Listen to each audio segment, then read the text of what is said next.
لكل حكاية أصل ولكل أصل حكاية. معانا النهاردة الكابتن محمد علوي، لاعب نادي المنيا لكرة الطائرة في الدوري الممتاز.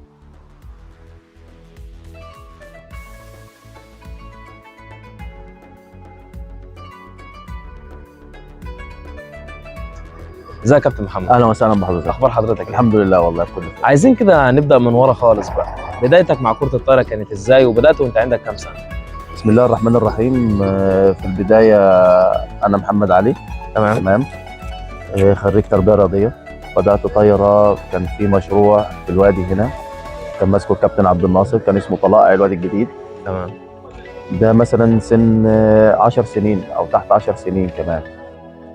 ففضلت اتعلم هنا اللي هي الاساسيات بتاعت الطايره. تمام. بعد كده كان في مشروع تاني لما بتكبر بقى شويه تاخد 15 سنه اسمه الموهوبين. تمام. الحمد لله، ما يعني الحمد لله على كل حال. لما وصلت انا السن ده المشروع ده اتوقف، اتلغى خالص. الحمد لله. الحمد لله. وبحكم ان الوادي هنا كانت الطايره فيها مش جامده، يعني مش منتشره، فما كانش في لعب خالص في الوادي الجديد. ففضلت مستمر على الاساسيات مع الكابتن عبد الناصر والكابتن علاء بركه، اللي هم مدربين افاضل وكبار جدا في مجال الكره الطايره هنا في الوادي الجديد، لحد لما ربنا كرمني ودخلت كليه. الكلام ده 2006. كلية تربية رياضية. كليه تربيه رياضيه. عملت اختبارات في المنيا وربنا كرمني دخلت تربيه رياضيه المنيا. قابلت بقى مدرب هناك، يعني ده يعتبر اللي حط رجلي على الطريق الصحيح والسليم بالذات في كره الطايره، ولكن له كل فخر وكل اعتزاز. تمام. كابتن ابراهيم عبد الحكم، او يعني عشان لو شاف الفيديو ده المحنك، هو ليه لقب كده اسمه المحنك يعني. هو فعلا محنك في اللعبه، يعني من افضل مدربين مصر والصعيد على الاطلاق يعني. فكان عندي انا اساسيات الحمد لله، كنت متاسس كويس. دخلت معاه فريق الناشئين 2006 و2007، وبعد كده اتصعدت الفريق الاول. كل ده حضرتك بتلعب في المنيا؟ كل ده كنت بلعب في المنيا، وبعد كده بحكم الكليه برضو كانت في المنيا اتصعدت الفريق الاول. لعبت موسم، وبعد كده ربنا كرمني رحت فريق الداخليه. اخدت موسم برضو في فريق الداخليه، ولفيت كده شويه حلوه في انديه مصر يعني. طب ليه اخترت كرة الطائرة بالتحديد؟ بص، انا بدايتي هنا اصلا كانت قدم، بس ما يعني لقيت القدم لا خشونه كده. لعبه الطايره بص زي ما بيقولوا كده لعبه ولاد الناس. كل واحد في ملعبه. بجد يعني هو يطلق عليها كده لعبه ولاد الناس، يعني لعبه شيك. تمام. واصاباتها اقل. والمتعه على نفسك بقى. لا، والمتعه اللي بيلعب كره طايره بيحس بمتعه غير عاديه خالص. ودلوقتي يعني تلاقي حضرتك اللي ما بيلعبش كره طايره يحب يتفرج عليها. فهي لا فيها متعه رهيبه جدا جدا، انا لقيت نفسي فيها صراحه يعني. ممكن نعرف اقرب بطوله كانت للكابتن محمد علوي امتى، وهل فاكر تفاصيلها ولا لا؟ اقرب بطوله كانت تبع الجيش. كنت بتلعب مع مين في وقتها؟ كنت بلعب مع منطقه الجيش الثالث. تمام. كان فريق محترم، كان معايا لاعب من سموحه ولاعب من سبورتنج. تمام. كنا بنلعب الدفاع الجوي، كان سلاح الدفاع الجوي ده كان منتخب مصر بسم الله ما شاء الله يعني. تمام. فكان الماتش خلص 3-2 بالعافيه.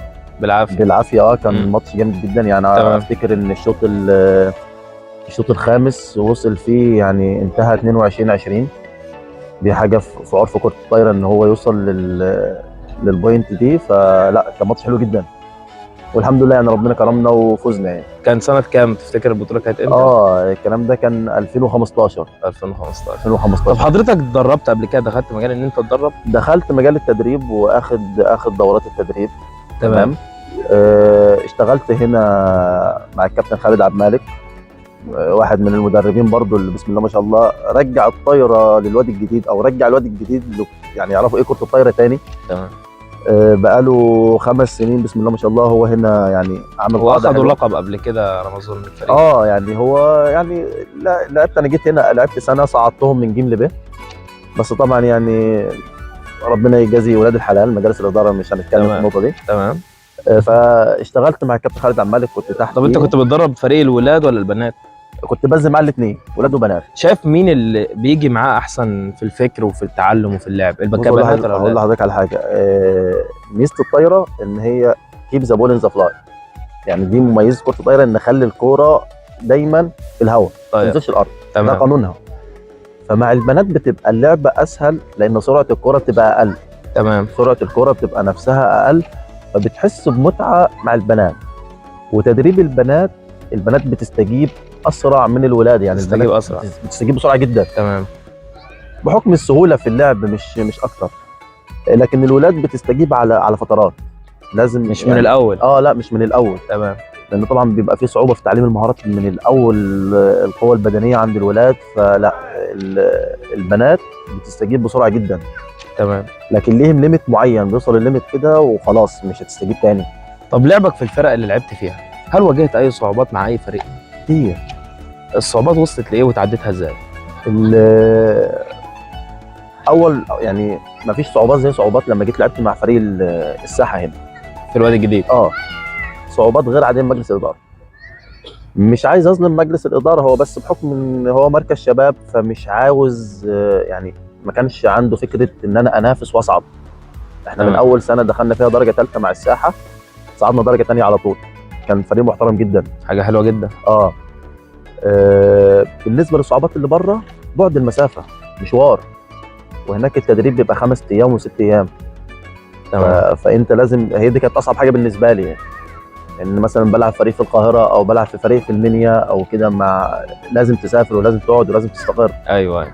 فدي كانت حاجه دي حاجه صعبه صعوبات بتبقى جدا مرهقة من الناحية دي. جدا. طبعا لان بيأثر عليك في اللعب بالسفر. فانت بتوصل على الاقل محتاج 24 ساعه استشفاء عشان تبدأ عشان تلعب. تبدا انت تخش تدريب تاني وتلعب تاني ولازم مستواك يبقى عالي، علشان يعني هو اللاعب سلعه، انت سلعه في السوق، انت أكيد. بتطلب وليك سعر أصلا في الأندية. انت ليك سعر، انت عباره عن سلعه وليك سعر، يا تحافظ على سعرك يا تعلي سعرك يا تقلل من سعرك. فكل ده كان بيجي عليك انت، يعني كل ده بيجي على صحتك انت، وبيجي مثلا على البيت وعلى شغلك التاني. أيوه. فدي كانت طب من وجهة نظر الكابتن محمد علوي، شايف ان انا الناشئين ابناء النادي العبهم معايا في النادي، ولا انا اجيب لاعب افضل احسن من بره اشتري لا على طبعا طول؟ ناشئين. الناشئين. ايه الفكره طيب؟ هقول لحضرتك على حاجه، الناشئين اول حاجه مش هيكلفوك ان انت تجيب لاعب من بره. تمام. ده بالنسبه من الناحيه الماديه. ولائهم التام هيبقى الفريق. يعني نظام الاتحاد السنه دي، اتحاد كره الطايره عامل نظام جديد جدا في الدوري. تمام. عمل حاجه اسمها نظام المرتبط. يعني ايه نظام مرتبط؟ يعني الفريق الفيرست مرتبط بفريق 15 سنه ناشئين. الفريق الاول يبقى الفريق الاول يعني مثلا انا ممكن يجيب لاعب يعني من الفريق الثاني؟ لا مش يجيب لاعب. انا دلوقتي بلعب في المنيا. تمام. فاحنا رايحين نلعب الاهلي. حلو. ففريق 15 سنه الناشئين بتاع المنيا هيلاعب فريق 15 سنه الناشئين بتاع الاهلي، والنتائج مرتبطه ببعض. يعني مثلا انا طبعا بحكم الامكانيات وحكم النادي الاهلي او نادي الزمالك كلها يعني نوادي عريقه جدا. يعني انت ممكن تفوز في الفريق الاول والفريق ال 15 سنه ممكن يحصل دروب يضيع يعني اللي عملتوه. يعني لا مش يضيع اللي عملناه، هو كان برضه محطوطه بحكمه. يعني فريق 15 سنه بيخش المجموعه نفس المجموعه بتاعتنا. تمام. لو اخذ مركز اول ثاني ثالث بيضاف لنا النقط بتاعته. تمام. فدي حاجه حلوه بتفرق بين فريق لفريق. يعني مثلا يبقى مثلا اخد الثاني، فانا جمعت في المجموعه بتاعتي 20 نقطه، واخد 6 من الناشئين بتوعي، كده 26 نقطه. ممكن يبقى في فريق غالبني، ممكن تفرق على نقطه كده. هي بتفرق على، مش على نقطه، بتفرق كمان على بونت. ايوه. ممكن يبقى في فريق اصلا كسبني واعلى مني، بس انا المرتبط بتاعي على. طب احنا عمالين دلوقتي بنقول بنلعب وكده، كنا عايزين نعرف نظام اللعب. يعني الناس كلها بتشوف الناس بينهم شبكه وبيضربوا الكوره، لكن ما حدش عارف نظام اللعب ازاي. لا هو نظام اللعب انت كده دخلنا في حته القانون. مش قانون، يعني مثلا الماتش كام دقيقه؟ ماشي هقول لك. هو كره الطايره مبدئيا مش بوقت معين. تمام. هي 5 اشواط. تمام. الشوط الواحد 25 نقطه. لازم فريق يبقى فايز 3، يعني ممكن تفوز 3-0 3-2 3-1. الشوط الفيصل اللي هو الشوط الخامس من 15 نقطه. الشوط اللي يفوز لازم يبقى فرق 2 بونت عن الفريق المهزوم. يعني لازم افوز 25 23، ما ينفعش افوز 25 24. يعني لو تعادلنا 24 تمام تلعب 26 24. لازم تفوز بفرق نقطتين على الفريق الثاني. ما ينفعش فرق نقطه واحده. لا لازم تفوز بفرق نقطتين. تمام. فلو طب هي لها فكره معينه ولا هي دي قانون؟ لا هو قانون، انت لازم تفوز بفرق نقطتين. تمام. لازم تفوز. طب في فاولات في اللعبه دي او كذا كره القدم مثلا؟ لا هو مش فاول، هو الاخطاء هو بوينت يا ليك يا عليك. يعني مثلا انت مش مسموح لك ان انت تلمس الشبكه، فانت لمست الشبكه كده خطا عليك بونت للفريق الثاني على طول. في الارسال مثلا مش مسموح لك ان انت تدوس على الخط، دوست على الخط فخلاص نقطه عليك. طب حضرتك يا كابتن محمد يعني لاعب في الدوري الممتاز في المنيا وشرف لاي حد وابن الوادي الجديد، الله يكرمك. فلو عايزين حضرتك تنصح اي حد من هنا عنده موهبه او بيلعب في لعبه معينه انه عايز يوصل او يسافر او كده، بس شايف نقطه ان احنا بعيد عن الدنيا وبعيد عن الناس، شايفها ان هي دي دايما موقفه. هو انا عايز اوجه رساله الاول لمراكز الشباب والنوادي، تمام. ان هو لازم يعني كان في قاعده هنا كان عاملها الكابتن خالد عبد المالك، كانت قاعده حلوه جدا، وكان يعني كان مجمع مجموعه حلوه جدا. وعلى فكره احنا في الوادي في خامات غير عاديه، ده يعني في كل حاجه في كل لعبه في جميع يعني. الالعاب. لا واحنا عندنا الكابتن عبد الهادي حاليا بيلعب في الترسانه، وكان لاعب نادي الجيش ولاعب نادي سموحه، ووصل منتخب، حاجه بسم الله ما شاء الله، حاجه تشرف. وكان قبله حسن البري برضه، يعني عملاق من عمالقه الطايره. تمام. الفكره بس ان هنا في الوادي ما فيش اهتمام بكره الطايره خالص. ما تعرفش بقى بحكم الماديات او بحكم ايه. فهي الفكره احنا عايزين ندعم اي حاجه، يعني اي حاجه، نعمل حتى مدارس. اولياء الامور لازم تسعى، لازم تعرف ان لعبه طب الطايره. احنا ازاي نوصل نخلي الكباتن الكبيره اللي في النوادي والانديه الضخمه اللي بره انها تيجي وتشوف اللاعب وهو بيلعب عشان تختار اللعيبه؟ هم ليه مش بيعدوا على الوادي؟ عشان ما عندهاش. ما عندهاش ازاي؟ ما عنديش الفريق اصلا. ما عندكش فرق. انت هنا في الوادي ما عندكش فرق، انت كان عندك يعني فرقه ولاد وفرقه بنات، والحمد لله الحمد لله من شهر يعني مركز شباب الخارجه وقف الفرقتين.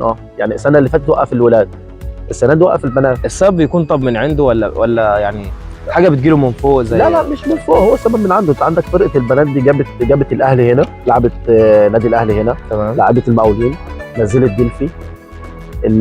الاسامي دي في كره الطايره حاجه كبيره. اسامي عاليه، اسامي عاليه. النادي الاهلي دايما اسمه كبير في كل حاجه يعني. والنوادي دي كلها يعني بسم الله ما شاء الله، لا تاسيس. فهنا كان في قاعده ناشئين حلوه، وكان في فريق حلو جدا. يقول لك احنا مسافرين، ما فيش فلوس، والله لسه مش عارف ايه. أيوة. فكل ده زائد ان انت هنا بتلعب مجاني، ودلوقتي زي ما انت عارف ان الرياضه بزنس. يعني حتى اللعيبه ما بياخدوش اي حاجه خالص، اي مقابل؟ ما فيش ولا اي حاجه. والدورات اللي بيفوزوها ما فيش اي حاجه، ما فيش اي حاجه. لو بتاخد حاجه بتاخدها من بره، لكن هنا الجميع يعني اي حد. انا لعبت سنه هنا في مركز شباب الخارجه، صعدنا من جيم لبيت. تمام. ما فيش اي مكافاه ولا اي حاجه. والمفروض يعني بره الموضوع مختلف. بره حتى لو انت ناشئ ليك مرتب، ليك شنطه، يعني شنطه محترمه، شنطه كامله لللبس بتاعك، الترنج اللياقي، كل حاجه. مطلوب منك ان انت لو حصلت اصابه ان انت برضه يبقى في دكتور للفريق. فكل ده ما هنا بعيد. طب ما فيش اخبار حلوه دلوقتي عن الكابتن محمد علوي انه هيبقى في حاجه تاني قدام؟ والله يعني بالنسبه للاخبار يعني بص انا السنه دي الحمد لله يعني نهيت مع المنيا. تمام. انت نهيت العقد؟ لا هو انا بجدد سنه بسنه. تمام. دلوقتي ان شاء الله يعني في نادي جزيره الورد في المنصوره متاح، وفي الاعلاميين في القاهره متاح، وفي الصيد متاح.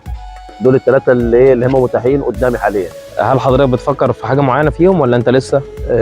لا لسه ما خدتش قرار، لان هو يعني شوف العروض الاول. الموسم خلص، انت بتشوف العروض اللي تناسبك وتناسب مثلا شغلك، عشان تناسب السفر. برضو المنصوره يعني مثلا ممكن يبقى الطايره برضو مختلف عن القدم، ممكن يبقى عقد المنصوره عالي جدا، بس تلاقي المشوار مش هيناسب معاك. طب ما تحاول تستقر هناك. لو ما فكره ان انت تستقر هناك بقى وتحول شغلك من هنا صعب.